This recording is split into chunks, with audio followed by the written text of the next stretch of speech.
Cube Radio.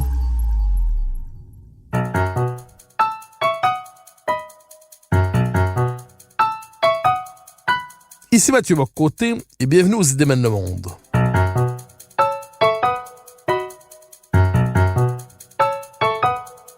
Nous chercherons à comprendre, à travers le regard des intellectuels québécois et européens, les grands débats qui façonnent notre monde.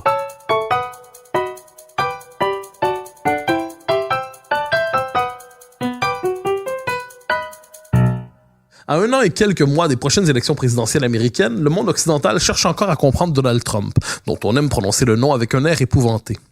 Mais au-delà des caricatures, que comprend-on de la personnalité et des objectifs du président américain? Pourquoi sa base lui demeure-t-elle fidèle? Et pourquoi ceux qui le condamnent le détestent-ils autant? Et à quoi peut-on s'attendre de lui lors des prochaines élections présidentielles et de son deuxième mandat s'il l'emporte? Pour en parler, je reçois Laure Mandeville, journaliste et grand reporter au Figaro, qui fut parmi les rares, il y a 4 ans, à prendre au sérieux la candidature de Trump et même à annoncer sa possible victoire. Laure Mandeville, bonjour. Bonjour. Alors, question première, devant cette vaste question, après 2 ans et demi de présidence environ, qu'est-ce qui distingue pour l'instant le mandat, le passage au pouvoir de Donald Trump? Est-ce qu'il se distingue véritablement ou est-ce davantage d'effets d'apparence et dans la réalité, il y aurait une forme de continuité institutionnelle? Non, je pense vraiment qu'il y a une rupture avec Trump et en tout cas une volonté de rester au cœur de la Maison-Blanche, donc au cœur du système institutionnel américain, un homme de l'antisystème, un homme de la révolte trumpienne et de la révolte d'une partie de la population américaine qui veut que les choses bougent. Donc Trump, en fait, est l'homme qui veut redéployer, secouer, mettre sens dessus dessous le système politique américain et le monde. Donc, et il y a un aller-retour permanent pour cet homme qui veut en fait redéfinir la politique sous l'angle de ce qu'il appelle la défense de l'ouvrier américain et de l'intérêt national américain. Alors, révolte trumpienne, quels sont les moteurs de cette révolte? Est-ce que c'est une révolte qui est antérieure à Trump ou est-ce qu'elle est indissociable de lui d'une manière ou de l'autre? Je pense que c'est vraiment la rencontre d'un homme qui est un personnage totalement indomptable, atypique, disruptif, comme on dit aujourd'hui, et qui donc a saisi, a ramassé finalement un mécontentement qui, je pense, le précède et que on pouvait déjà sentir dans la foulée de le grand choc de la crise de 2008, où il y a eu cette espèce de mouvement, notamment des Tea Party, qui s'est manifesté, qui est un mouvement qui a des liens avec Trump sur le rejet justement de l'élite, de Wall Street, l'espèce de révolte sur ce système qui ne leur profite pas, mais aussi une révolte dans les Tea Party contre le politiquement correct, une espèce d'exaspération contre des élites libérales qui entendent en fait régenter la manière dont les gens pensent, dont ils se comportent. Il y a énormément d'éléments. Il y a aussi évidemment des éléments plus classiques sur le conservatisme, les chrétiens qui se sont ralliés à Trump alors que lui ne connaît pas un seul verset de la Bible, mais a endossé en fait cette révolte des chrétiens contre un monde post-chrétien. Enfin, il y a beaucoup d'éléments qui sont là, qui le précède, mais qu'il a embrassé. Alors, lorsqu'on regarde la révolte trumpienne, la tentation est quelquefois de l'inscrire dans plus largement une révolte populiste mondiale, à tout le moins qui traverserait l'Europe et maintenant les États-Unis. Or, est-ce qu'il y a une dimension spécifiquement américaine dans ce qu'on pourrait appeler le populisme trumpien, ou est-ce que globalement on explique mieux sa percée, sa victoire, par les tendances lourdes qui se déploieraient partout en Occident? Je dirais en fait que sur l'aspect américain, c'est peut-être un aspect un peu conjoncturel qui est dû à ce que j'appelle le post-Obama. Que finalement, pour moi, Trump, c'est vraiment l'enfant inattendu des années Obama, des années qui ont été des années finalement où on a essayé de vivre dans un monde post-racial, post-identitaire, presque post-politique, un homme qui voulait aussi réconcilier non seulement les Américains mais le monde musulman et le monde occidental, et qui finalement tout cela finalement a en partie, je dirais, échoué, et il y a eu une sorte de désaveu, de profonde désillusion des années Obama aux États-Unis, et Trump arrive comme le porteur d'une tentative de remise en cause du système, comme l'avait voulu Obama, mais totalement différemment, avec au contraire l'idée que non, on va pas s'en sortir avec un monde post-national, plus de négociations permanentes, en cajolant finalement l'adversaire ou le partenaire, mais on va le faire en affirmant de manière plus brutale, plus finalement même mal élevée, grossière, notre intérêt et ce que nous sommes. Donc au fond, Trump ne propose pas de réconcilier le monde, mais de défendre son monde, et c'est en cela qu'il s'est opposé à Obama, et c'est, je pense, ce qui est spécifiquement américain. Ce qui est plus général, c'est cette révolte qui me paraît traverser l'ensemble du monde occidental, et peut-être au-delà, sur la question notamment de la nation. Les nations existent, nous ne sommes pas passés à autre chose, ce qui avait été finalement un peu peut-être le mythe de post-89, et il y a aussi cette révolte contre le politiquement correct qui va bien au-delà des frontières de l'Amérique et qu'on voit évidemment s'affirmer de la Grande-Bretagne à la France en passant par l'Italie, la Hongrie, la Pologne et j'en passe. La remise en cause des effets vraiment paupérisants de la globalisation pour une partie du monde occidental, cette fameuse Occident périphérique qu'on retrouve en France, aux États-Unis, qui ont été complètement oubliés, paupérisés et qui disent on existe. Pourquoi on dit que la globalisation est un win-win game alors que nous on n'en voit absolument pas les bénéfices. On a été oubliés. Et donc tous ces éléments, remise en cause de la politique migratoire et de l'abolition des frontières, regain de l'intérêt national, remise en cause du politiquement correct, tous ces éléments évidemment traversent l'Occident. Dimension américaine supplémentaire, et vous me corrigerez si je me trompe dans la formulation de la question. Donald Trump, oui, c'est une révolte contre le système américain, mais c'est aussi une révolte interne au Parti républicain, ou à tout le monde dans la droite américaine, c'est-à-dire est-ce qu'on pourrait dire qu'à sa manière, il actualise, il reprend de toute autre manière ce qu'on pourrait appeler le courant Buchanan des années 90, c'est-à-dire le courant républicain où oui, à l'origine droite morale, disons très à droite, mais qui ensuite devient sceptique envers le protectionnisme, nationaliste, critique envers l'immigration, qui avait été laissé de côté un peu sous les années Bush, alors d'une forme de néoconservatisme très universaliste, très impérialiste en politique étrangère. Est-ce qu'on peut dire que de ce point de vue, c'est une révolte interne à la droite américaine, disons-le dans des termes européens, c'est comme si l'aile populiste du conservatisme américain s'était emparée du Parti républicain contre les élites républicaines qui ne savent pas toujours d'ailleurs quoi faire avec cet étrange président. Est-ce que cette description est exacte ou est-ce qu'elle vous semble mal cadrer les faits? Oui, je pense que vous avez absolument raison, Mathieu. C'est une remise en cause totale de l'idéologie du Parti républicain. Et j'aurais dû le mentionner avant, mais bien entendu que Trump fait exploser en fait plusieurs des fondamentaux absolus de ce parti qui a vécu sur l'idée, par exemple, du libre-échange, qui est une donnée, une sorte de vache sacrée qui serait toujours favorable. Finalement, il y a une remise en cause, je dirais, même du credo réganien, même si Trump, par d'autres aspects, se veut comme finalement un successeur de Reagan, notamment sur la politique étrangère.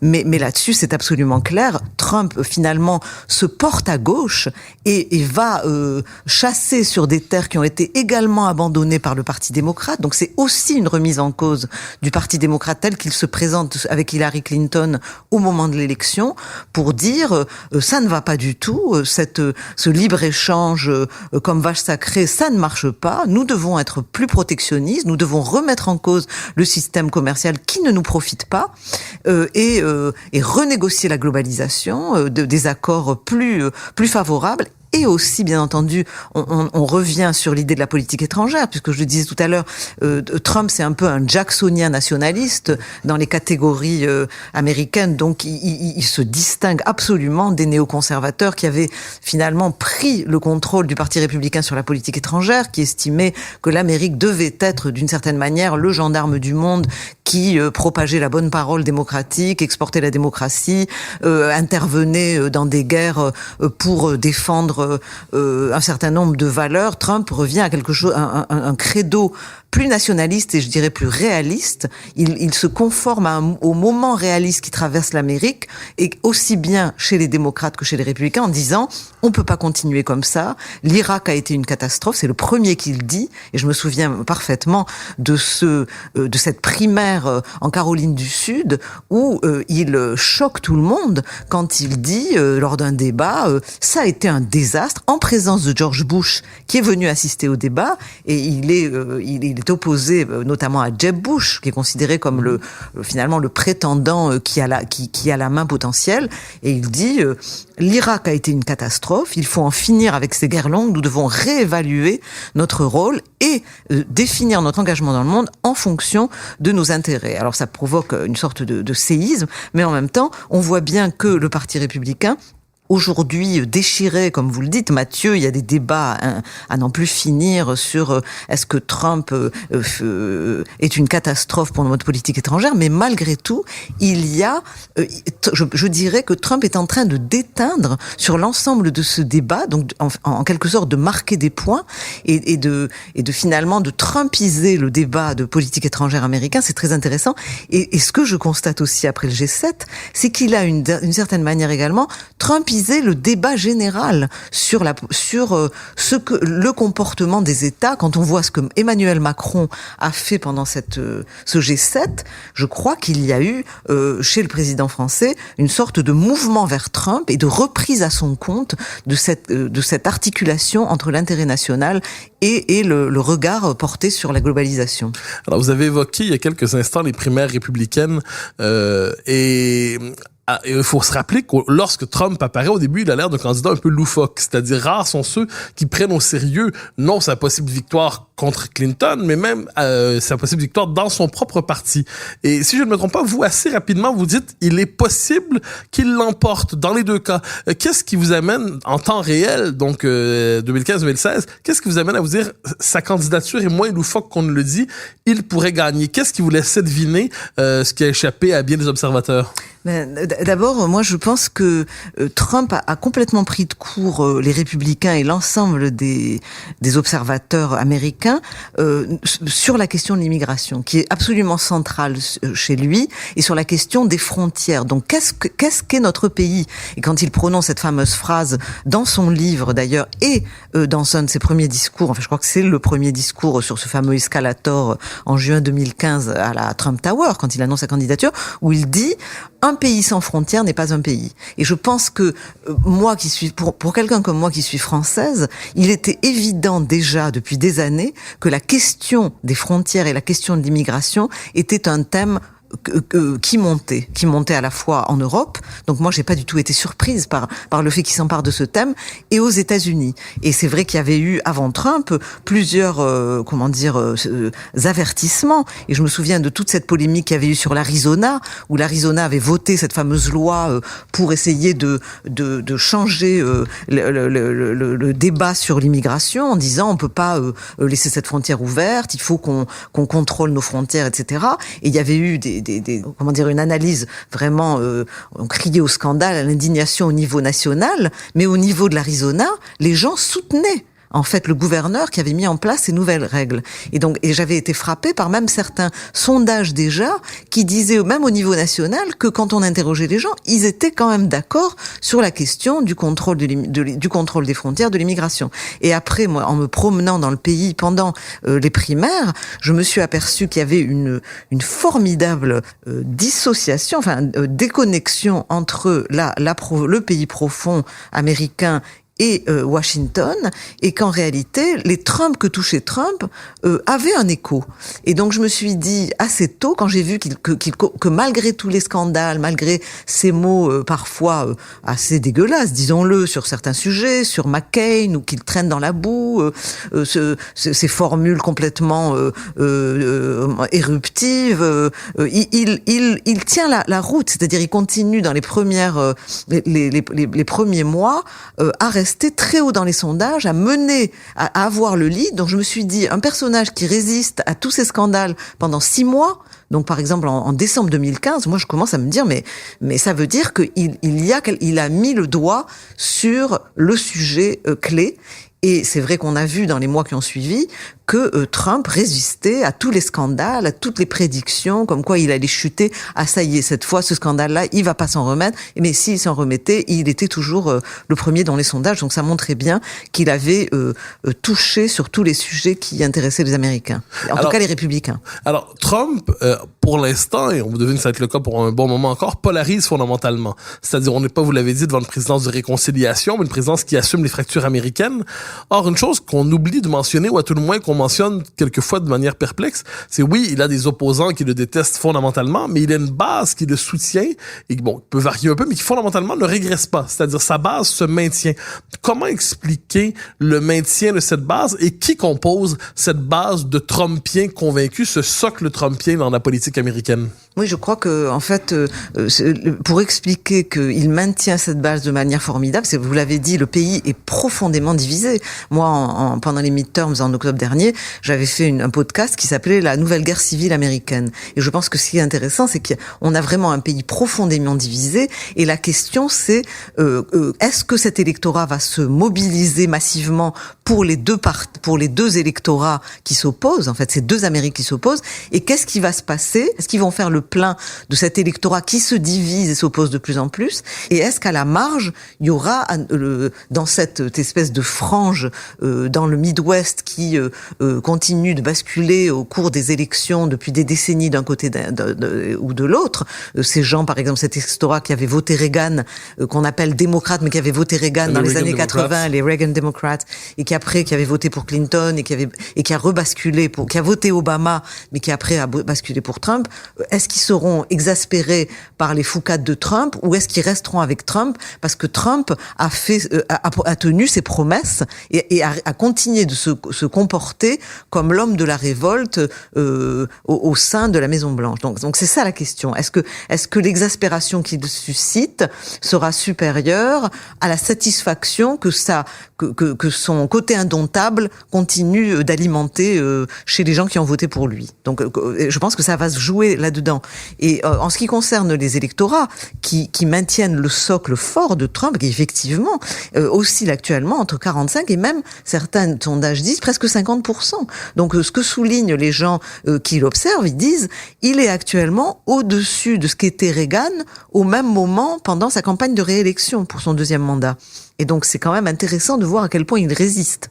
Il y a évidemment la satisfaction, je pense, de la situation économique. Et donc là, il a un électorat qui le soutient, même dans ces gens qui pourraient hésiter, qui se disent bon, il a des défauts, il est exaspérant, il est même parfois embarrassant, et on aimerait quelqu'un qui ne secoue pas les institutions autant, parce que nous faisons du souci sur les traces que vont laisser finalement cette personnalité qui se permet parfois des choses qui sont indécentes dans le style, dans la manière dont il met en cause certaines institutions, la presse, etc.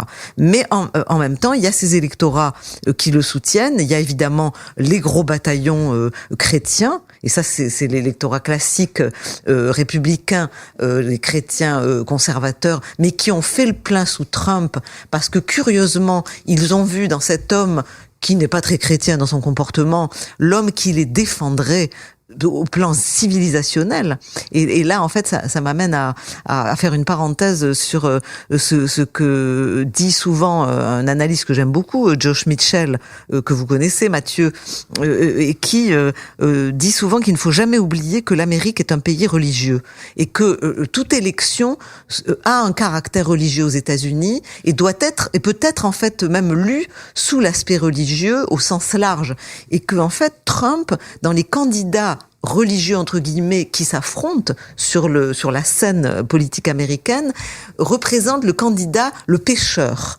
Il y a le religieux, disons le presque le saint.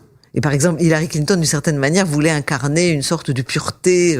Je suis bien sous tous les rapports.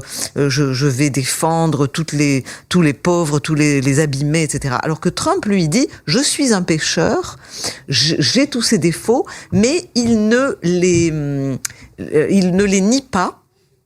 Et donc, ça permet à l'Amérique, qui se voit comme un peuple de pêcheurs, de s'identifier à un homme qui est finalement qui a des failles. Et en fait, ça m'a rappelé aussi, je me souviens de ça m'a rappelé quand il commentait en fait l'élection de Clinton-Trump sous cet angle-là, la 2012, où Romney finalement avait été opposé à Newt Gingrich pendant la primaire, et Romney, qui avait ce cursus absolument golden, en or, comme disent les Américains, n'avait pas de défaut, n'avait pas de faille, il était bien sous tout rapport, c'était un bon mari, un homme brillant, qui alignait toutes les qualités, l'homme d'affaires, l'homme qui géopolitiquement comprend ce qui se passe, qui est passé par Harvard, etc., qui n'avait aucun défaut, mais justement qui n'avait aucun défaut, donc personne n'arrivait à s'identifier à cet homme trop parfait. Et je crois que dans le vote Trump et le ralliement à Trump, il y a cet élément. Un homme plein d'aspérité plutôt qu'un homme aseptisé. Exactement. Donc il y a ça. Sur les chrétiens, je ferme la parenthèse, et ensuite vous avez tous les gens qui votent pour lui parce qu'ils en ont assez du politiquement correct. Ils veulent un homme qui secoue le jeu, une espèce de révolte, je dirais presque, contre la politique identitaire qui a dominé le débat américain depuis maintenant des années, et ça s'aggrave. C'est-à-dire cette espèce de départ vers la gauche radicale des universités qui a presque mis le grappin sur un parti démocrate qui a aussi des gens modérés, mais qui n'osent même plus ouvrir la bouche sur ces questions d'identité, même s'ils sont pas d'accord. Et Trump qui dit bon, ça suffit. Pourquoi on doit tout voir sous la question de l'identité? Oui, non. Je suis pas contre les femmes, mais je me permets d'insulter les femmes. Je suis pas contre les minorités, mais je les insulte comme j'insulte tout le monde. Et donc finalement, ça plaît. Et je pense qu'il y a un gros bataillon de gens qui se sont ralliés à Trump sous cet angle-là. Il y a aussi évidemment tous les gens qui l'ont rallié pour la question du business, parce que il a offert un code fiscal qui plaît aux Américains. Il y a tous ceux qui l'ont rejoint pour sa remise en cause, je le disais tout à l'heure, de la politique étrangère. Et puis il y a tous ces gens aussi qui le rejoignent pour parce que sur le plan du business, il est prêt à tout. Et alors ça, c'est un aspect, je dirais, plus problématique, mais qu'il ne faut pas ignorer, que Trump, finalement, a remis en cause sur le plan du pétrole. Il est prêt à donner des gages au lobby gazier et pétrolier, à faire sauter toutes les régulations. Donc vous avez quand même tout le business qui, malgré tout, reste avec Trump pour ces raisons-là.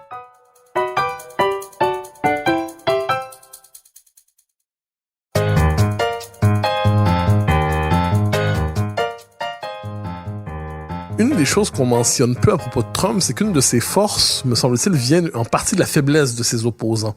Des opposants qui le traitent non pas comme un adversaire à combattre, mais comme un ennemi à anéantir.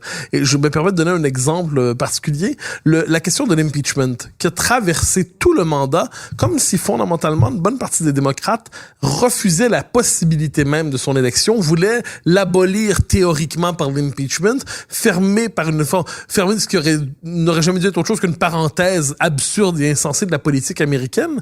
Est-ce que les démocrates ne se sont pas tirés dans le pied, comme on dit de manière assez commune, en cherchant toujours à finalement à abolir la présidence Trump dans l'impeachment plutôt que de le critiquer politiquement, donc faisant le procès de sa légitimité sans cesse? Est-ce que les démocrates finalement, se donnant par là une forme de supériorité morale, est-ce qu'ils n'oubliaient pas tout simplement de faire de la politique contre le président qui était là en place et qui manifestement va se maintenir jusqu'aux prochaines élections?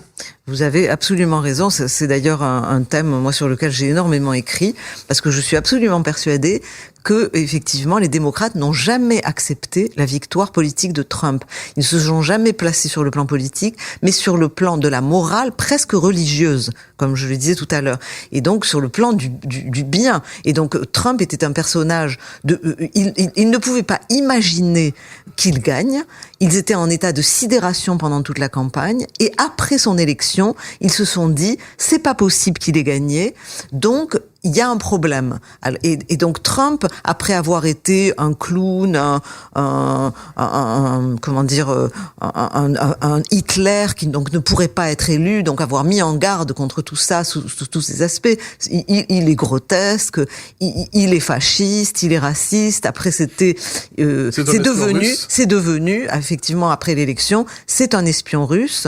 Donc il y a eu une grosse manip et donc nous devons où il est fou. Et donc parce qu'il est une marionnette de Poutine ou parce qu'il est fou, nous devons lancer contre lui une procédure d'impeachment. Et vous voyez bien que après son élection, même pendant la période de transition, quand il y a la fameuse procédure du collège électoral, il est absolument fou de voir que les démocrates pensent encore qu'au collège électoral, ils vont pouvoir empêcher que Trump soit confirmé. Et puis après, on passe à la période de toute la procédure de destitution. Et pendant 2 ans et demi, moi, chaque fois que je vais à Washington, tous mes amis démocrates ou même observateurs libéraux dans les think tanks, etc., disent « Tu verras, il va sauter. Dans 2 mois, il est parti, ce n'est pas possible. On va s'apercevoir que le rapport Mueller, que l'enquête, etc. » Et puis finalement, on voit bien que Trump n'a pas été finalement condamné par l'enquête Mueller, qui a finalement conclu qu'il n'y avait pas de collusion avec la Russie et qu'on ne pouvait pas qu'il n'avait pas en tout cas les moyens ou la volonté de conclure à l'obstruction. Donc en fait Trump restera évidemment jusqu'à la fin de son mandat. Il sera peut-être réélu. Et donc, aujourd'hui, il est bien temps pour les démocrates de faire de la politique. En effet, je crois que une des grandes erreurs qui a été faite a été de ne pas mettre sous le microscope chez les démocrates les raisons politique de cette victoire de Trump et de ne pas analyser à tête froide, finalement, pourquoi il les avait battus. Quand on regarde la primaire démocrate en ce moment et le sort réservé à Joe Biden, est-ce que ça ne laisse pas deviner que le Parti démocrate a tout sauf compris ce qui lui est arrivé? C'est-à-dire Biden qui entendait aller concurrencer Trump sur son propre terrain avec la classe, j'aime pas ce vocabulaire, mais les petits blancs, une bonne partie de la population, les classes moyennes blanches qui se sont identifiées à lui, et donc Biden voulait occuper ce terrain, et là le procès qui lui est fait en racisme, en sexisme, en discrimination, est-ce que d'une certaine manière la radicalisation de l'aile gauche du Parti démocrate ne rend pas ce parti dans une situation de plus en plus intenable quand il vient le temps de critiquer le pouvoir? Est-ce que finalement les démocrates ne préfèrent pas sont pas dans une logique de purge morale plutôt que de combat politique, même dans les primaires actuelles? Oui, absolument, et je crois que c'est une grande erreur, et d'ailleurs d'après ce que me disent certains analystes, comme par exemple James Kershick à la Brookings, qui est complètement, je crois, conscient en fait de cette situation. Vous avez des démocrates qui disent on va à la catastrophe. Et vous avez bien vu d'ailleurs que entre l'ultra gauche, donc représentée par Alexandra Ocasio-Cortez, et par exemple Nancy Pelosi, il y a eu des tensions très fortes pour essayer de ne pas embringuer le Parti démocrate dans une espèce de surenchère, notamment sur la question identitaire. Et c'est vrai que je crois que vouloir mépriser les petits blancs et positionner le Parti démocrate à nouveau sur une espèce de bataille identitaire entre d'un côté les femmes, les minorités, les opprimés, et de l'autre côté les mâles blancs qui veulent reprendre le pouvoir et qui sont conduites par l'affreux Donald Trump serait une catastrophe. Et c'est vrai que Biden incarnait une tentative de reprendre cet électorat qui, il faut le dire, après tout, légitimement, Biden ou un autre pourrait tenter d'aller chercher cet électorat qui, je le répète, a voté démocrate pendant des années et donc aurait pu très bien rebasculer. Mais c'est vrai que si on se lance dans la purge morale et que Biden, qui a quand même été le vice-président du premier président noir de l'histoire américaine, est accusé d'être un méchant blanc, un méchant représentant du patriarcat blanc, anti-femme et anti-minorité et possiblement raciste, puisqu'on l'accuse aujourd'hui de défendre les thèses qui étaient celles de la droite américaine dans les années 50, c'est quand même, je dirais, une dérive et un excès complètement contre-productif et ridicule, parce qu'il est évident que Joe Biden n'est absolument pas ni raciste ni anti-femme. Alors, petite parenthèse à propos d'un personnage dont on parle un peu moins aujourd'hui, mais dont on parlait beaucoup dans les premiers mois de la présidence de Trump, Steve Bannon, qui a migré un peu en Europe ensuite, une migration plus ou moins réussie d'ailleurs. Pendant un temps, on a mis le projecteur sur lui, on a braqué le projecteur sur lui, comme s'il était le grand sorcier, le grand Manitou qui rendait possible. Donc finalement, Trump était de nouveau pantin, mais c'était désormais le marionnettiste, c'était Steve Bannon. Pourriez-vous nous dire quelques mots sur ce personnage bien particulier qui continue d'accompagner, comme on aurait dit autrefois, qui est compagnon de route encore aujourd'hui du Trumpisme, même si c'est un compagnon de route distant, complexe, tout ça, qui se veut le théoricien hors Maison-Blanche du Trumpisme.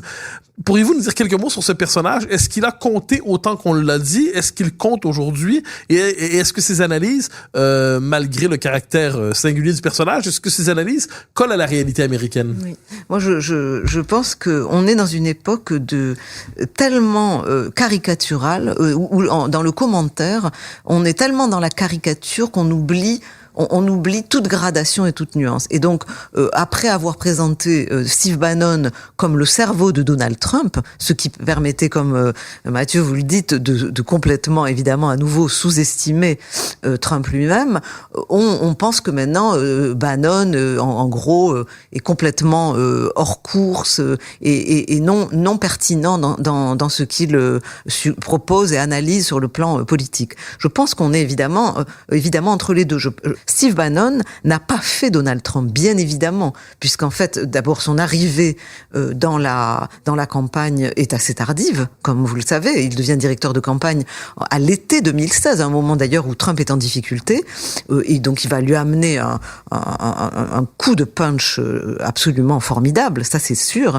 Mais les instincts de Trump sont les instincts de Trump, et Trump avait depuis le début défini en fait les grands axes de sa politique et n'a pas eu besoin de Bannon pour le voir. Mais je crois que Bannon a vu en Trump l'homme à travers lequel il pourrait réaliser son fameux projet qu'il appelle national populiste, de rébellion contre ces élites de Wall Street qu'il exècre, pour y avoir en fait baigné pendant 10 ans, puisqu'il a été chez Goldman Sachs pendant plusieurs années.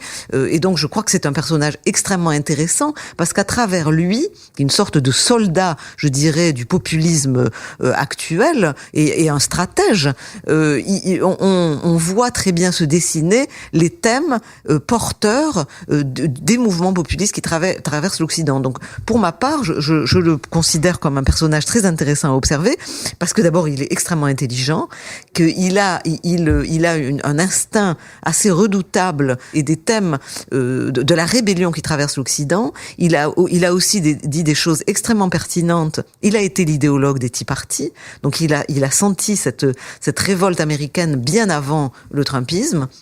Il avait fait des films d'ailleurs pour les Tea Party. Moi, je l'avais interviewé pour la première fois à ce moment-là.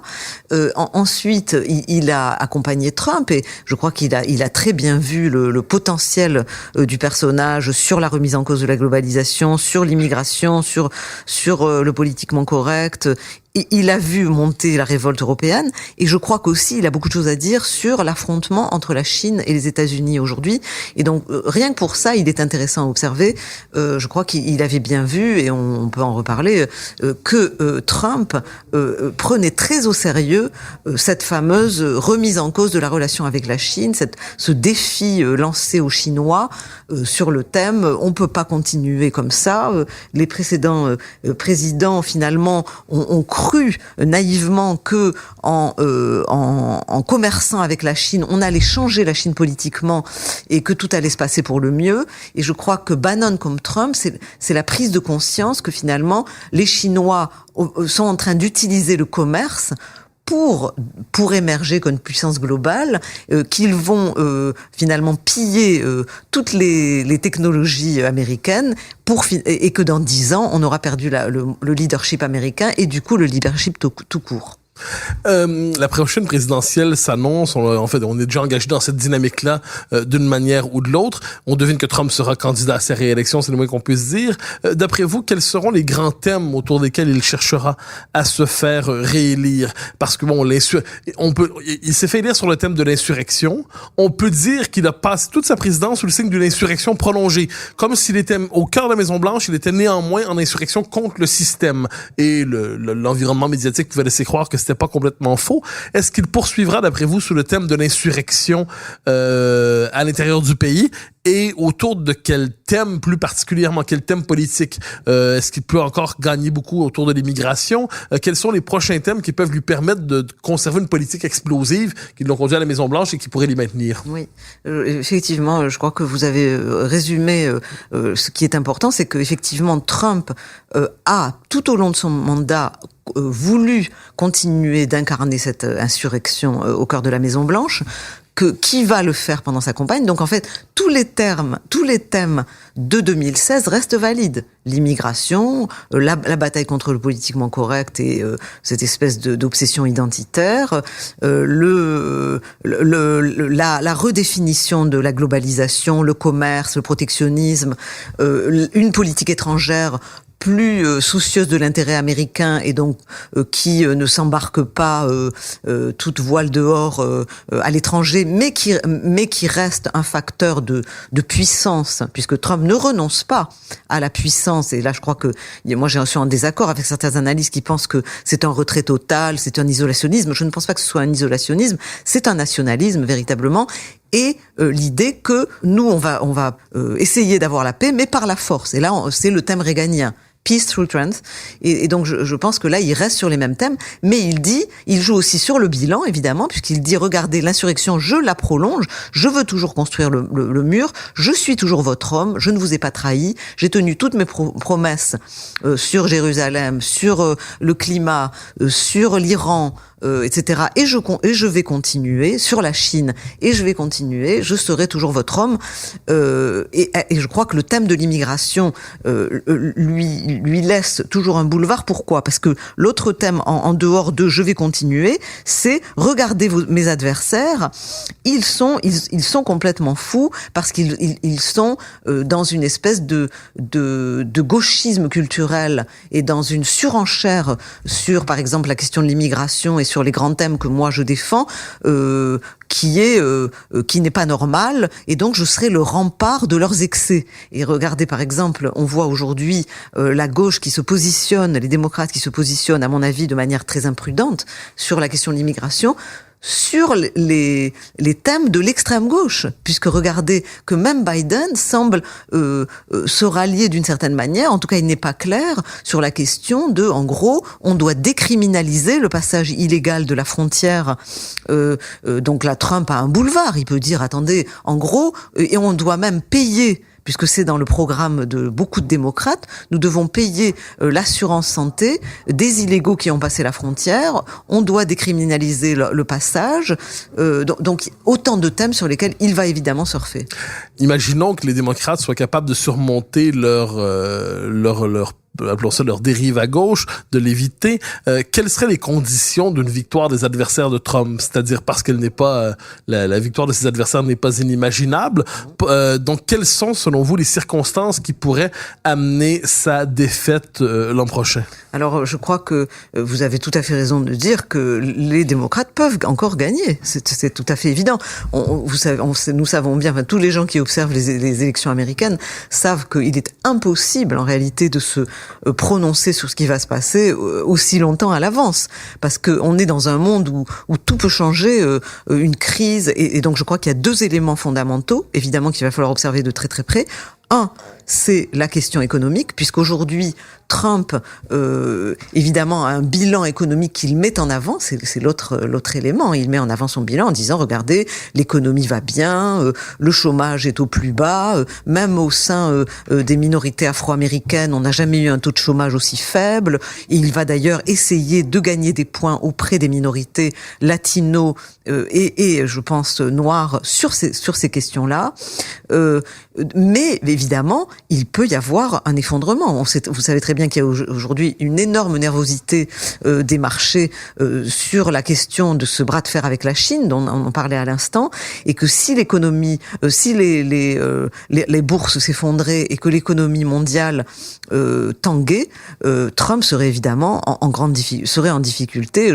Je rencontrais il y a 2 jours Tom Cotton, qui est un sénateur proche de Trump, et quand je lui ai posé la question, est-ce que un effondrement économique pourrait être évidemment un énorme problème pour Trump, il a dit ce n'est jamais une bonne chose évidemment pour un président qui rentre en campagne de se retrouver avec une économie qui serait en catastrophe. Il y a évidemment un autre élément, ça serait une éventuelle crise internationale qui peut jouer soit pour Trump, soit évidemment contre lui. Donc vous avancez des éléments de contexte extérieur. Absolument. Mais donc autrement dit, Trump pourrait être vaincu par les éléments, on dirait dit ça autrement, mais moins par ses adversaires directement. C'est-à-dire une tempête pourrait lui tomber dessus, mais en tant que tel, ses adversaires, si on se poursuit en matière de politique intérieure, si je vous comprends bien, ses adversaires ont peu de terrain pour être capables de le combattre directement ou d'être capables de le faire tomber. Non, je pense que ils peuvent aussi revenir si émerge un candidat avec un discours suffisamment solide et sur justement pourquoi il faut voter pour nous aujourd'hui. Et je pense que ils pourraient très bien jouer sur les faiblesses de Trump, qui sont évidemment aussi son côté erratique, scandaleux, qui est à la fois sa force et sa faiblesse, comme on le sait très bien. Et donc, si quelqu'un justement construit un discours construit pour les ouvriers du Midwest en leur disant nous on fera mieux, mais on sera pas dingo, et regarde, il pourrait très bien revenir. Vous savez que bien que ça s'est joué à 70 000 voix dans 3 ou 4 États du Midwest. Alors, donc ce n'est pas exclu que quelqu'un qui serait bien armé le fasse. Pour l'instant, je dois dire que je ne vois pas très bien le candidat vraiment convaincant. Biden aurait pu, mais il est vieux, il paraît quand même pour l'instant pas très énergique.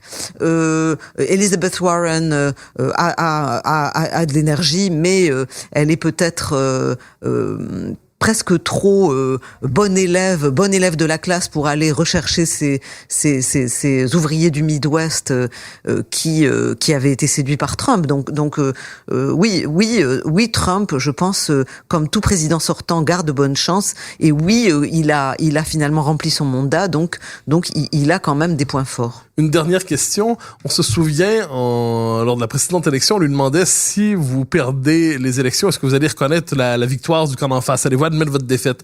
Et il était assez nébuleux comme dès le temps de répondre, comme si d'une certaine manière il disait la défaite est impossible, mais il n'acceptait pas mais on lui disait mais si vous perdez, qu'est-ce que vous faites? Et il refusait de répondre.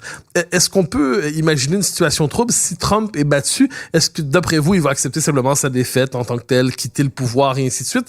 Ou est-ce qu'on peut s'attendre, s'il est vaincu, vu la solidité de son socle, vu sa personnalité particulière, probablement pas une crise de régime, mais à tout le moins une crise politique très particulière? Écoutez, en fait, rien n'est exclu, et on a bien vu avec les démocrates qui n'ont finalement pas accepté sa victoire et ont mené un processus politique pour essayer de démontrer qu'il avait été mal élu. Donc on pourrait très bien imaginer que la même chose se produise avec le camp adverse. C'est vrai que il y a aussi, en même temps, il y a quand même la force des institutions américaines, auxquelles quand même moi je crois, mais il ne faut pas sous-estimer. Il y a quand même un climat aux États-Unis, si vous voulez, je pèse les deux, c'est-à-dire moi je pense que les institutions américaines sont solides et que finalement Trump, même s'il faisait le fort à bras, s'inclinerait, je l'espère, face à ces institutions. En même temps, il y a quand même un potentiel de violence aujourd'hui que moi j'avais perçu pendant ma dernière traversée de la Pennsylvanie au mois d'octobre. Il y a vraiment une radicalisation aux États-Unis des deux côtés que je trouve préoccupante, et j'espère bien en fait que le potentiel de division et de violence politique ne se manifestera pas de manière pour nous inattendue dans le futur. Alors Laure Mandeville, je vous remercie infiniment pour votre passage aux Idées mènent le monde. Merci infiniment. Merci à vous Mathieu pour cette invitation.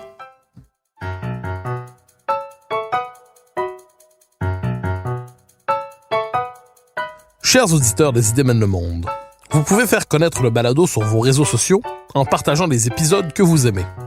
Cela nous donne à chaque fois un fier coup de main pour faire découvrir le balado. Ainsi, si vous écoutez sur une autre plateforme que Cube Radio, laissez-nous un commentaire. C'est encore une fois un geste qui nous permet de faire connaître la série au plus grand nombre. Merci à vous d'être à l'écoute. Vous pouvez me suivre sur Twitter et sur Facebook. Vous pouvez également lire mes chroniques chaque mardi, mercredi, jeudi et samedi dans le Journal de Montréal. Et chaque semaine, vous pouvez me suivre à la Joute à TVA. Animation et recherche, Mathieu Bock-Côté. Réalisation, Anne-Sophie Carpentier. Une production Cube Radio.